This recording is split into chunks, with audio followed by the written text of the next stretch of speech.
Hello friends, welcome back to my YouTube channel. तो आज से हम सीखने वाले हैं कि इजीएस्ट वे में पियानो कैसे सीखा जाए। तो अगर आप भी इंटरेस्टेड है पियानो सीखने में तो watch the video till the end.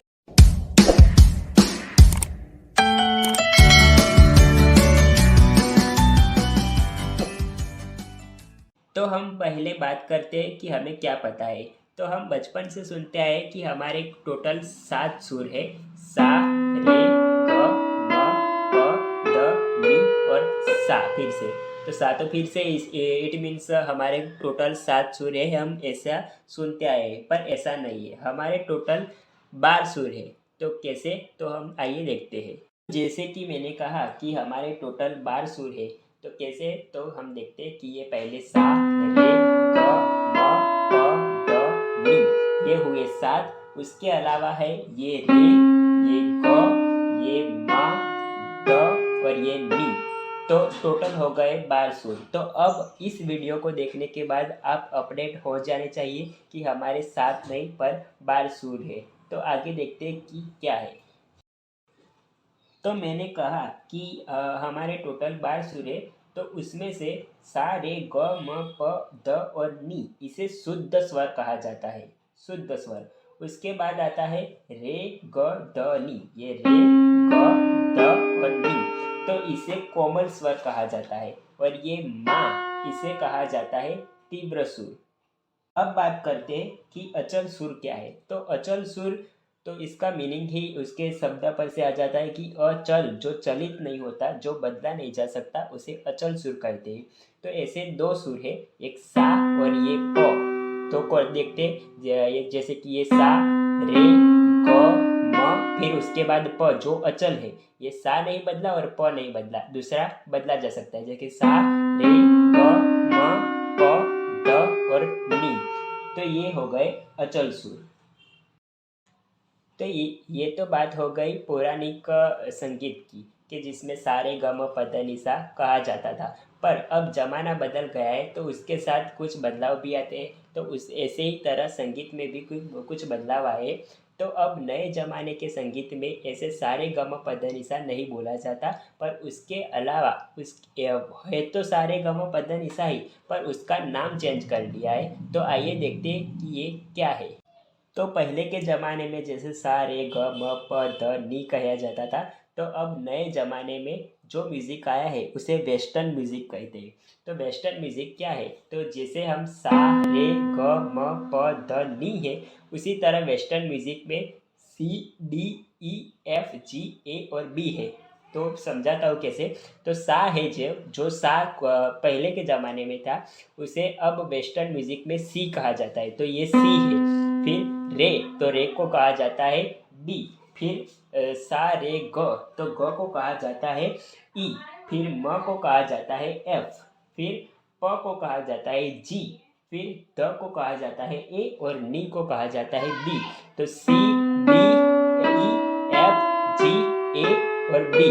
तो वेस्टर्न म्यूजिक में ये सारे गम पद नी नहीं, परंतु सी, डी, ई, एफ, जी और ए बी कहा जाता है।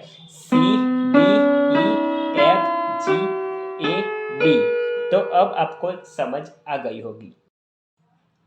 अब ये तो बात हो गई शुद्ध स्वर की। तो अब आपको पता चल गया होगा कि शुद्ध स्वर कौन से, सारे गम पद निसा। It means C, D, E, F, G, A और बी। अब बात करते हैं कोमल स्वर की। तो कोमल स्वर में हमने पहले देखा कि ये र है, ये ग है, ये द और ये नी है। तो कोमल स्वर टोटल 4 है।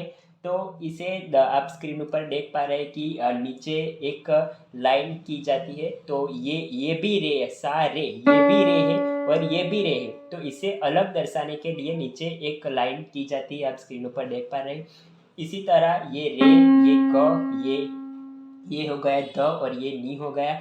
और उसी तरह आप स्क्रीन पर देख पा रहे हैं कि इसे माँ कहते हैं। तो इसे दर्शाने के लिए ये सा, रे, ग, म, तो ये भी म है और ये भी म है। तो उसे अलग दर्शाने के लिए ऊपर एक लाइन की जाती है। तो आप देख पा रहे हैं। तो अब इसे भी वेस्टर्न म्यूजिक में चेंज करना होगा। तो कैसे देखते हैं, तो उसमें शार्प और फ्लैट ऐसे 2 वर्ड्स आते हैं, शार्प और फ्लैट। तो ये क्या है, तो देखो शार्प और फ्लैट क्या है, पहले इसे समझते हैं। तो किसी भी की ये ऊपर वाली जो 5 की है स्केल है उसे हमें शार्प बोलना है। तो उसके पीछे वाला जो कोई भी स्केल है उसके आगे हमें शार्प बोलना होगा। तो पहले समझाता हूँ, इसमें आपको नहीं पता चलेगा। तो ये जैसे कि ये सी है, अब आपको अपडेट हो जाना है कि इसे हमें सी ही बोलना है, सार नहीं बोलना है। तो ये इसे कहते हैं सी। तो सी के बाद कौन सी की आती है? तो ये नहीं आती है, अब ये आएगी, ये उसके बाद ये और उसके बाद ये आएगी। तो आपको ये पता होना चाहिए कि ये की आएगी, पहले ये स्केल सी आएगा, उसके बाद ये स्केल आएगा और उसके बाद ये स्केल आएगा। तो अब सी के बाद ये स्केल आता है तो इसे कहते हैं सी शार्प। जो कोई भी स्केल, नीचे के कोई भी स्केल उठा लो और उसके आगे वाले स्केल ऊपर के स्केल में जाओ तो इसे हम कहेंगे सी शार्प, बराबर, शार्प कहेंगे हम। जैसे कि कोई भी स्केल, ये स्केल उठाऊँ मैं तो उसके आगे का स्केल ये, तो इसे कहेंगे हम ए शार्प, इसे ए कहते हैं। ये सी डी ई एफ जी और ए, तो इसे कहेंगे ए शार्प। ओके, उसे ऐसे ही कोई और स्केल उठाता हूँ जैसे कि ये, तो इसे कहते हैं एफ। तो उसके आगे का जो स्केल है ये, तो इसे कहेंगे एफ शार्प। ओके, ये जी, तो उसके आगे का स्केल है ये जी शार्प। ये डी है तो उसके आगे का स्केल होगा ये डी शार्प। ओके, तो अब आपको पता हो गया होगा कि ये शार्प क्या चीज़ है। कोई भी स्केल उठाओ, उसके आगे का स्केल लो, उस इट मीन्स उसके ऊपर का स्केल लो। तो उसके ऊपर में जाएंगे तो ये सी है, उसके ऊपर का स्केल ये हुआ, तो उसे उसके आगे शार्प लगा देने का। जैसे कि ये हो गया एफ, बराबर, तो उसके आगे तो शार्प लगाने का, ये एफ शार्प। ओके, ये C sharp, D sharp, F sharp, G sharp और ये ए शार्प। ओके, तो आपको अब पता चल गया होगा कि शार्प क्या है। नॉर्मली अब सी डी, नीचे के जो शुद्ध स्वर है सी D E F G A और बी, तो उसे दर्शाना है हमें। तो नॉर्मली हम जो भी सी डी अल्फ़ाबेट लिखते हैं, C D E F G A B, तो इस उसी तरह लिखना है।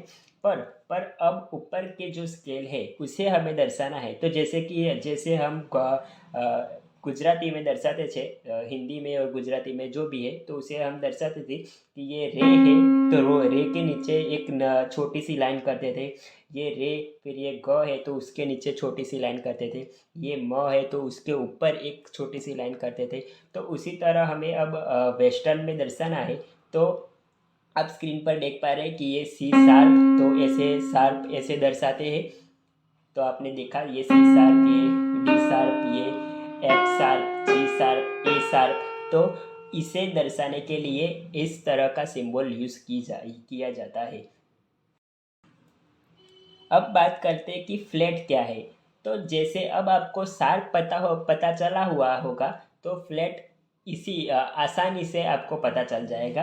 तो जैसे हमने देखा कि ये सी है, उसके आगे आगे का स्केल तो ये हुआ, तो सी आगे जाए तो बोलेंगे शार्प, पर पीछे जाए तो बोलेंगे फ्लैट। कि जैसे कि ये डी है तो उसके पीछे का स्केल तो ये नहीं होगा, ये पहले ये आएगा और उसके बाद ये आएगा।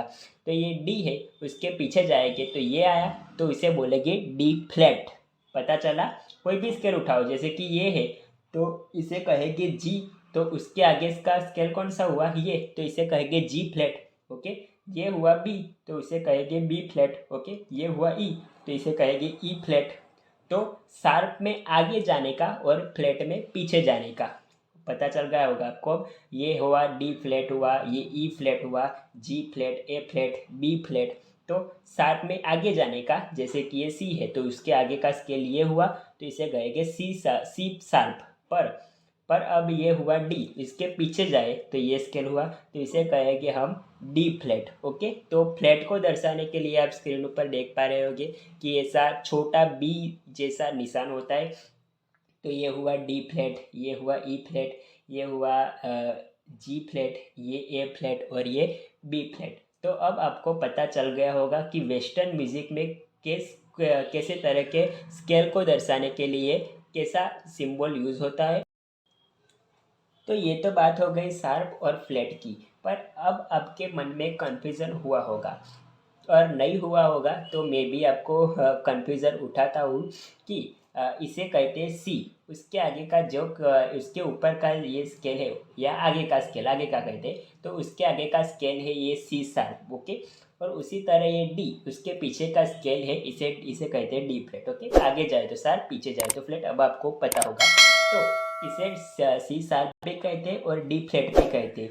तो नक्की कैसे करने का, कोई हमें बोलना हो तो इसे हम इस स्केल को हमें सी शार्प बोलना है या डी फ्लैट बोलना है, वो नक्की कैसे करने का, तो वो नक्की होगा हम कौन सी सरगम बजा रहे हैं। तो जैसे कि आपको एक डेमो दिखाता हूँ कि ये सरगम बजाता हूँ कि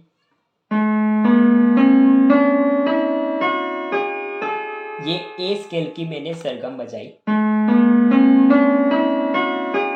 ओके, तो आप फिर से देखिए,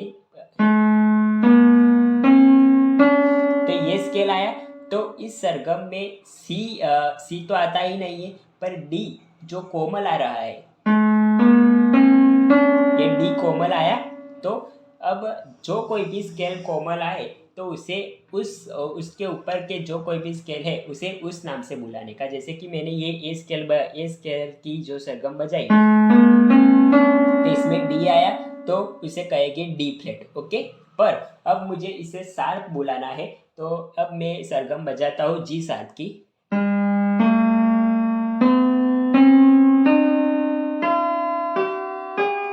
ओके, फिर से, तो इसमें सी आया, कोमल सी आया, तो इसे हम कहेंगे सी शार्प। ओके, पहले आगे हमने एक ही सरगम बजाई थी, तो इसमें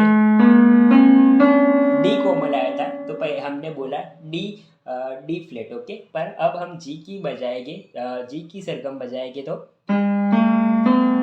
इसमें सी कोमल आया, तो हम इसे कहेंगे सी शार्प। तो हम गाना किस स्केल से बजा रहे हैं, किस सरगम में बजा रहे हैं, उसकी उस तरह हम स्केल का नाम देंगे ऊपर वाले, कि हम हम इस स्केल के इस स्केल से हम गाना बजा रहे हैं, तो उसमें आएगा सी डी,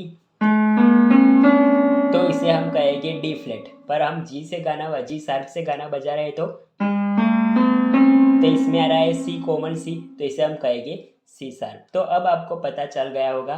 तो आगे की जो सरगम है, तो बार स्केल है A B C D, sorry C D E F G A B, C sharp, D sharp, फिर ये हो गया F sharp, G sharp, A sharp. तो ऐसे टोटल बार स्केल है। मैंने आपको आगे भी बताया था कि अब 7 सुर नहीं है, अब अपडेट हो जाना है कि 12 सुर है।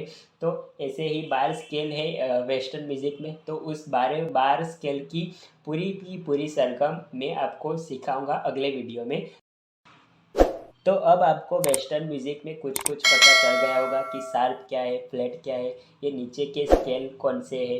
तो अगर आपको मेरी वीडियो पसंद आई हो तो लाइक कर दीजिएगा, और ऐसे ही और वीडियोस के लिए मेरी चैनल को सब्सक्राइब कर दीजिएगा और बेल आइकन को प्रेस करना ना भूलें। धन्यवाद।